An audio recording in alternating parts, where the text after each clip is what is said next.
This is Tommy Watt for TCT Boxing in association with IFL TV and Fight Callout. I'm joined by Aussie promoter Ange Di Carlo here at the Eastside Boxing Gym. Thanks for joining us, Ange. That's right. You got one of your fighters in Bam Bam, Mark Flanagan, fighting for a WBA Super World title very soon against Lebedev. What are your thoughts on that fight, first of all? Obviously, we've taken the opportunity. It's you know, Mark's only 25, but you know, at 26 fights at the moment, he's raring to go. He's fit, he's ready, and you know, Lebedev is really at the end of his career at 38 years old. He's there for the taking.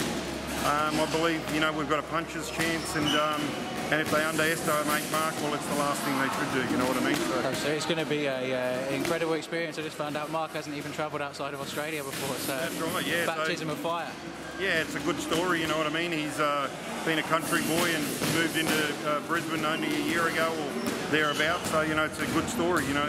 Australia should get behind him. I know we've got Jeff Horn and PACQUIAO, but, you know, Mark is also an Australian and a proud Australian too, you know. Yes, so it's kind of flown under the radar, this one, because of the size of PACQUIAO and Horn, but yeah, there's similarities in those two fights, in that Lebedev and PACQUIAO both at the tail end of their careers and very well established. And Horn and Flanagan outside of Australia, not necessarily well known, but both got a chance to shock the world, really. Yeah, both southpaws too, so they're going to bring something different.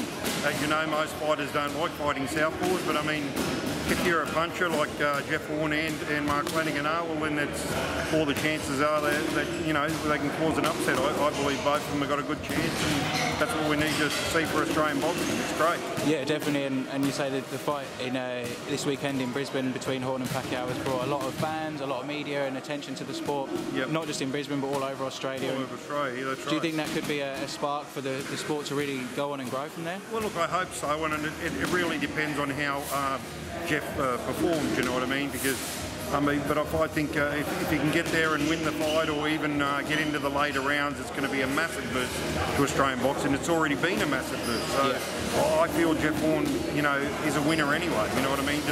Just being there, hopping in with such a legend of a fighter, you know. And same for Mark Flanagan. I mean, Lebedev is a beast. Formerly trained by Kosciuszko. Yeah. We know what Kosciuszko thought about him. So I mean, that says a lot, you know. So, I think, you know, we've got a big chance. We've got Jeff Finnick backing Mark Flanagan to win by knockout, so let's see what happens. Yeah, absolutely. But thanks a lot for your time, Ange. Appreciate setting that up, and yeah, obviously we'll probably catch up with you maybe at the press conference later on this week. Thank you very much. Thanks.